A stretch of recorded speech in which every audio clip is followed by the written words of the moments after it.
total incompetence of a police officer. I was verbally insulted, and the officer was very naive and displayed no knowledge of the... It's a little bit too loud. It's going in my face. I'm sorry.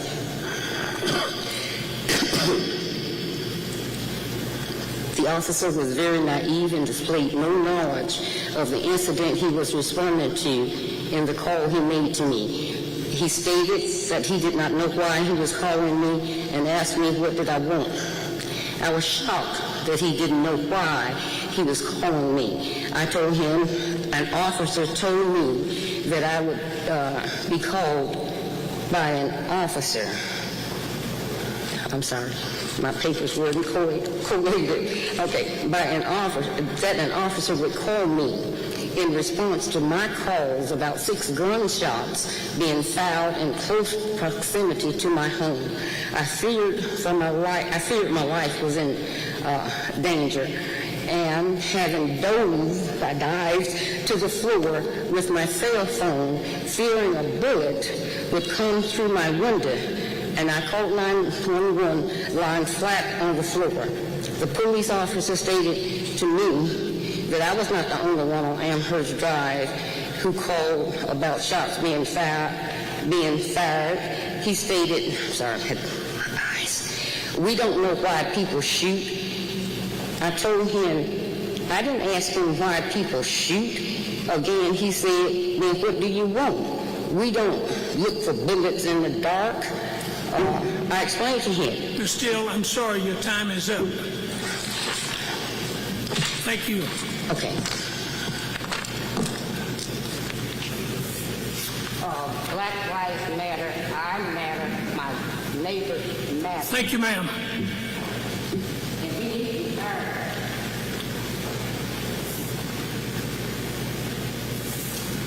And with the black officer. Ma'am, we're going to have to escort you out if you don't control yourself.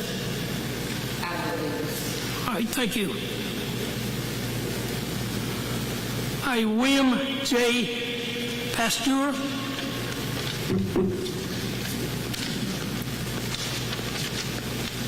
Good evening.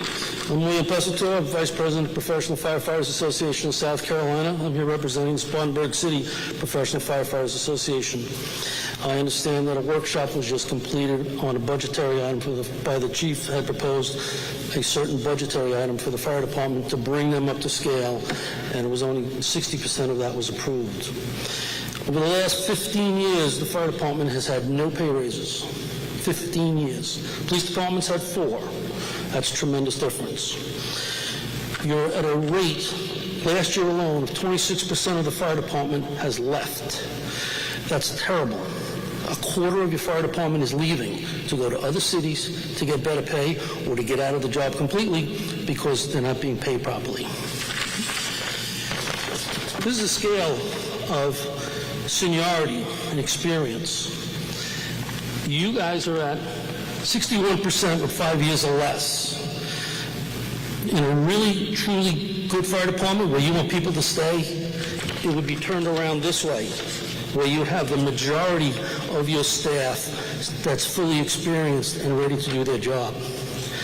Another part of this is you pay a lot of money for training. And I don't understand it. If you're willing to pay to train them, why aren't you willing to pay to retain them? When they leave with all that training that the citizens pay for, you don't get any of it back. They leave with all that experience, you don't get any of it back.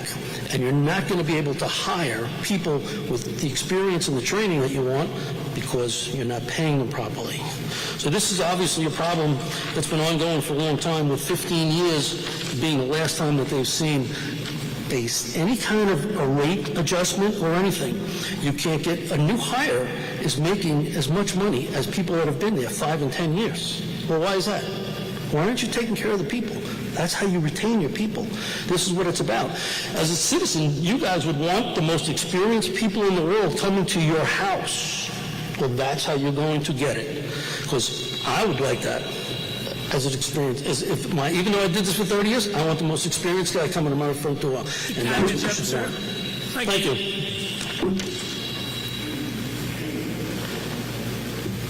having more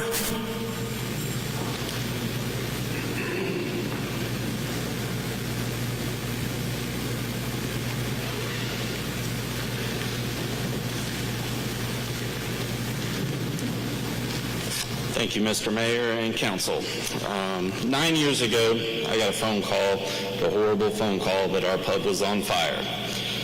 We were able to rebuild and become a staple of downtown because of the training and leadership of the city fire department. We could have lost the pub and many more buildings in that area, but we didn't.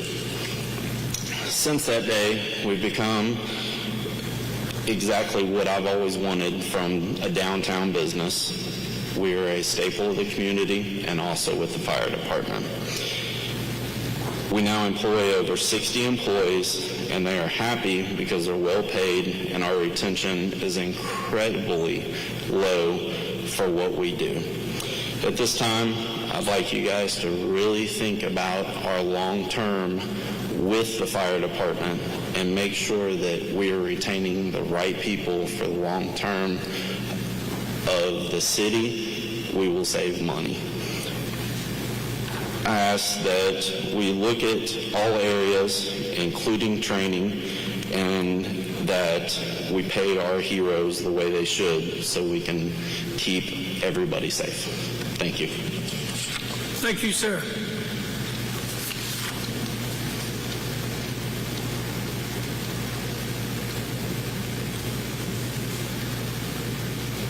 Item 6,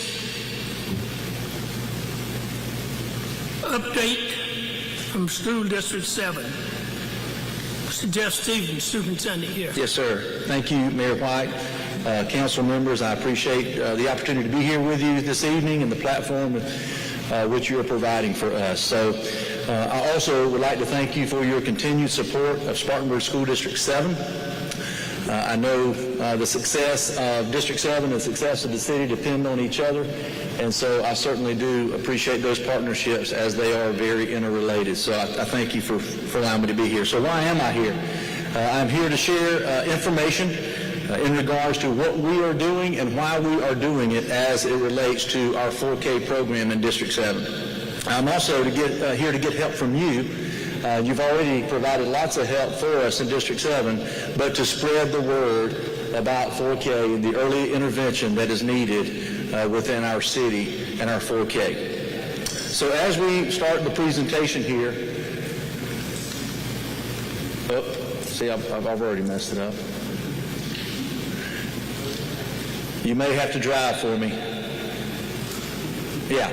Okay, so you may have seen these around town because we are beginning our initiative with the free all-day 4K, and we're looking at moving those into our home schools. And so next slide, please. Why 4K and why it matters to us, why it matters to our city. You can see here that 90% brain development, which is on your flyer in front of you, occurs between birth and age 5. So enrolling your child in 4K is critical to the success throughout their education. And really, quite frankly, 4K is even too late. And so we need to continue this early childhood, early literacy all the way as they're infants. We need to try to get them as early as we can. A couple of quotes there. I will let you read those. I will not read those to you, but the second quote actually has to do with how it impacts our city, how it impacts jobs and businesses and things of that nature. So we're working hard to try to increase our number of 4Ks within our home schools. Okay. District 7 4K expansion, you can see there we're doing it in 2 phases. Phase 1 will happen in the fall of 2021 here. We are working to have the largest impact on our underserved communities and schools first. We think that is very important moving forward. So we're transitioning the Early Learning Center, which is where our 4K program is now. And our 4K Center, which is the ELC, Regenesis and First Steps will remain in that building. However, we're pulling our 4K out to try to get them incorporated into their home school, and there are many reasons why we're doing that. Phase 2 will be in the fall of 2022. We'll add 4K classes at Jesse Boyd and Pine Street at those times. We will still be able to serve those that are applying from those two schools within the 4 schools that we will be working with this next year in the fall. However, we're going to start in those underserved communities first. 4K expansion, our goals, obviously, to maximize access and achievement of our students. And so early academic intervention, which will include more students, curriculum alignment, and enrollment growth is really one of the goals that we're trying to set for. So currently at the ELC, we have 80 students that we're serving, and that's just not enough.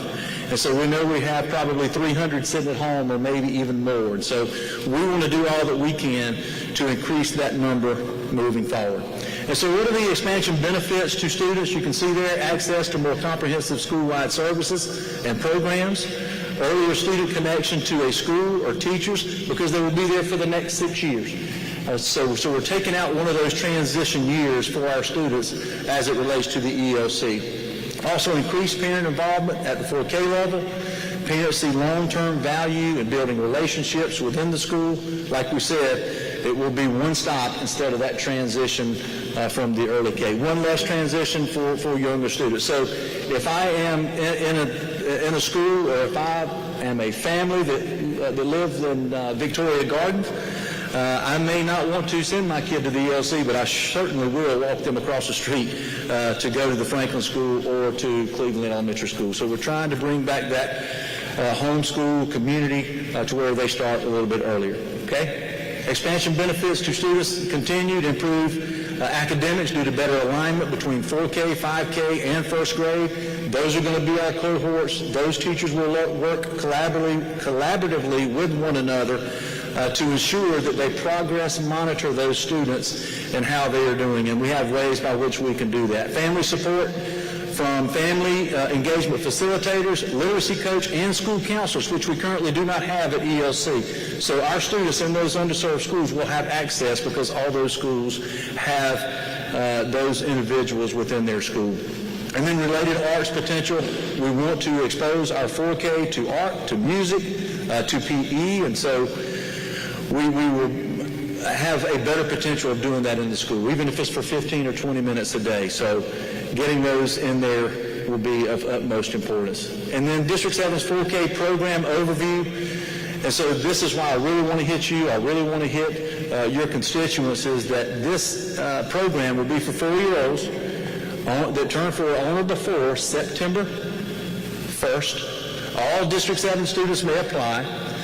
Admission is prioritized for students with the greatest academic and financial needs. So there's actually a program called Dial 4 Screening that screens our students and our families, and we get those with most need. They have first priority, obviously, within our district. The program provides a full-day comprehensive approach to learning with evidence-based practices, ongoing assessment, so forth and so on. Same arrival and dismissal time. We have heard from our community that lots of them have siblings that are in kindergarten and then maybe in 3rd grade as well. And so we're cutting out that transition from the ELC to having to go to the ELC and then to the school. So we're going to have all the siblings in the same place. Bus transportation is available, breakfast, snack, lunch served daily at no cost. And so if you get questions in the community, they're welcome to call. And their neighborhood elementary school, they can apply at that time. Our counselors are ready and willing and able to do that right now. And then finally, where we are and how we can help. To this point, we already have 114 who have applied. Remember, I told you we only are serving 80 right now, so we already have 114 to have applied based on some of the things that we've done with flyers and banners and things that you have actually helped us with in the community, so we appreciate your help. But we are looking to get upwards of 160 to 180 beginning in the fall. And then when we incorporate Pine Street and Jesse Boyd, we are looking at having roughly 250 students. So that's the impact that we want to have in our community. So in a nutshell, I know it was fast, but I do appreciate you, and I want to continue this long-standing relationship with all your help. And so let's get the word out about 4K in District 7 And so with that, I will say thank you. Any questions? Any questions? Mr. Stevens, I just want to make a comment. Yes. Thank you to you and all of your staff and educators. This has been such a difficult and different year for everyone, and your first year in the job. So Absolutely. Congratulations to you for finishing this up and your seniors who graduated this past weekend. And at my role in the Spartanburg academic movement, I've had the privilege of working with your high school guidance staff and FAFSA completion, and they've done an incredible job. And talk about kindergarten readiness and then college and career. You guys really cover the gamut. So thank you for all that you do, and we're here ready to help y'all. Thank you so much. I appreciate it. Mr. Stevens, one question. We're looking at about 30 to 35 kids at each school. Do we have a cutoff? I know we have a cutoff total number. Right. We're working, like right now, the Franklin School, we want to fill all 3 of those classes, and then we hope we can spill over into Cleveland, because I'd love to get 2 or 3 classes there. There'll be 2 at Mary H. Wright, 2 at Todd, but we're adding 4 special needs classes, and they're 3-year-olds at Todd, so they will go there once that transition with the 6 through 8. We'll only have capacity for 1 at Drayton Mill. What's the other school? We'll have 2 in there as well. Mary Wright? Yeah, Mary Wright has capacity for 2. Great. And so we can impact a lot. And then once we bring Pine Street and Boyd online, we'll be able to get it going with these 4K. Very excited about it. Early learning's got to start now.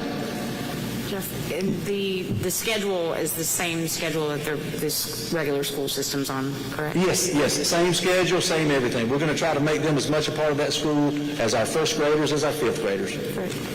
And priority could be set if I have a child at Mary H. Wright and I would like for my 4-year-old to go to Mary Wright, that priority. Yeah, absolutely. Great. Okay? Thank you all so much for allowing me this platform. Thank you. Thank you. Thank you very much. Item 7, Spartanburg Community College tuition-free presentation. Dr. Michael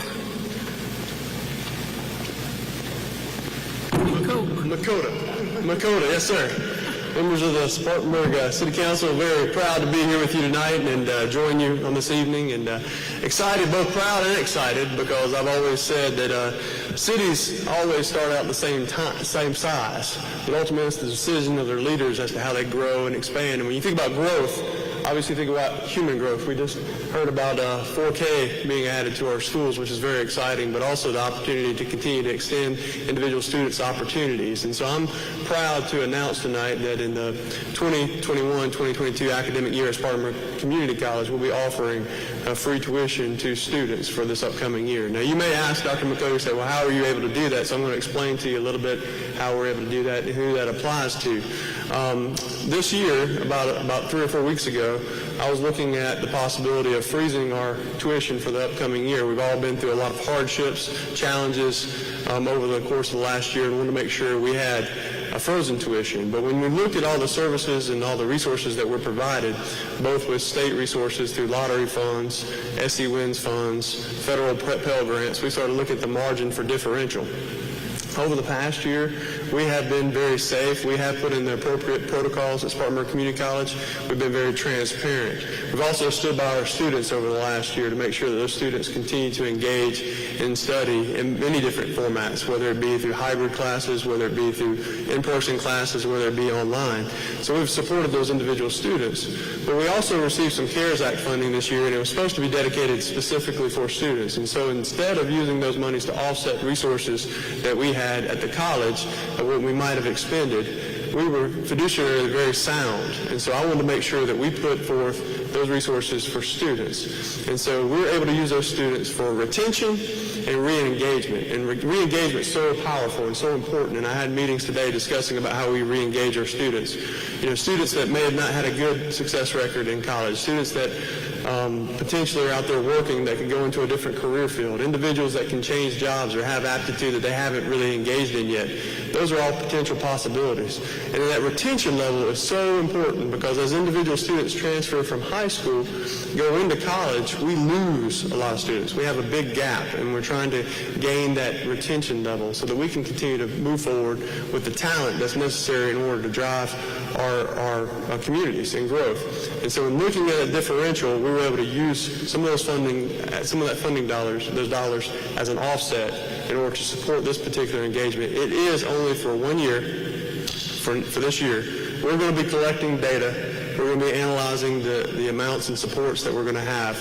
We've also partnered with One Spartanburg as well as Spartanburg Academic Movement to focus in on the retention effort. So it's not just about bringing the students in and having that tuition offset. It's about having those students succeed. And ultimately that success is critical to our advancement with that particular program. But I've also quoted recently that this year and perhaps next year with CARES Act funding, we can make this move forward.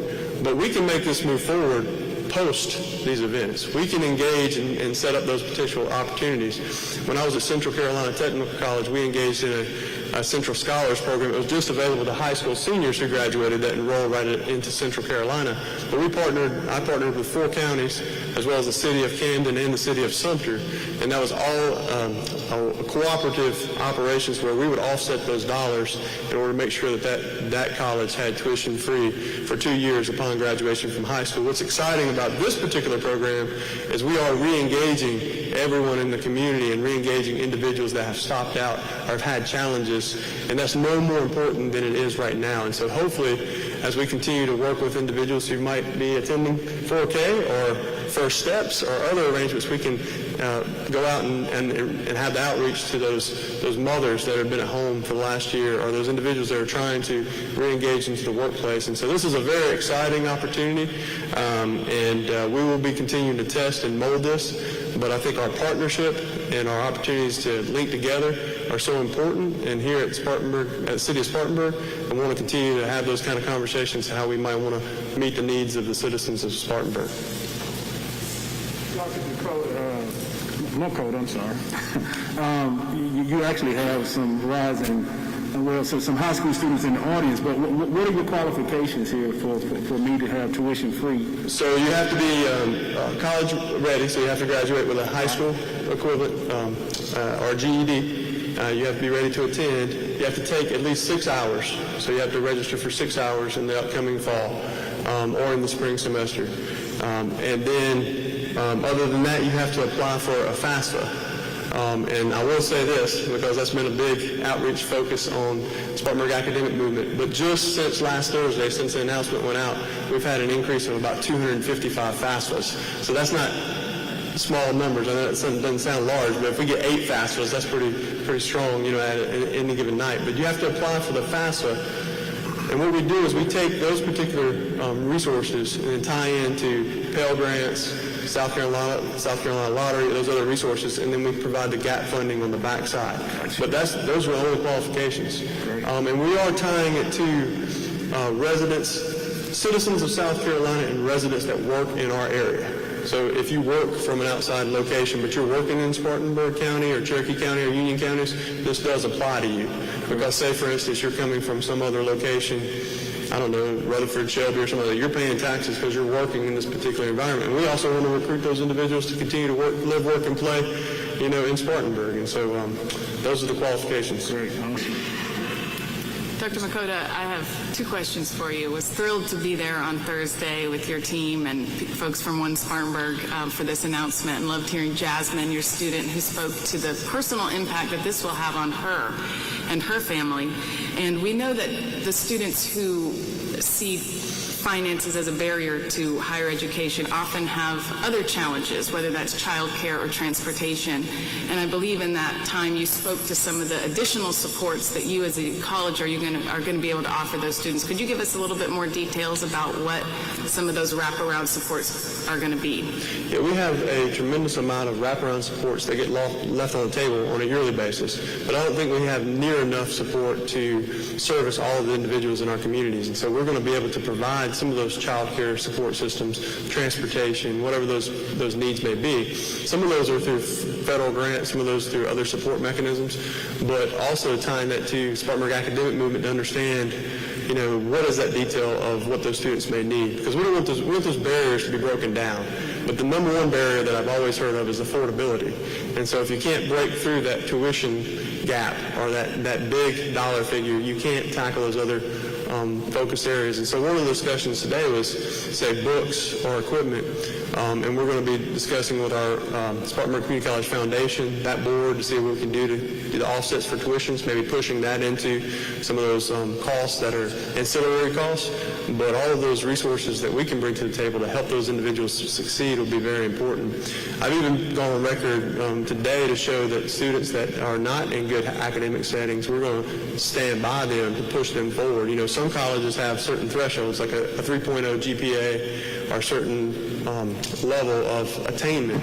And what I really believe in is providing that second chance opportunity, because you heard it in the voice of the student, you know, on Thursday. She's sitting there saying that's her ticket, that's her opportunity to continue to perform. And if we're able to do that and have those supporting services, then we'll be able to provide for that. So we do have some of those wraparound services, but we will be working with One Spartanburg and Spartanburg Academic Movement to better define that, and our other community partners as well. I see Paige Stevenson here with United Way, and we're going to make sure that those individuals are supported in all those wraparound services. And if I can ask my second question while I still have you. And I've asked this twice and have had it answered twice, but it almost feels too good to be true, so I'm going to ask it again and let you right here on the record.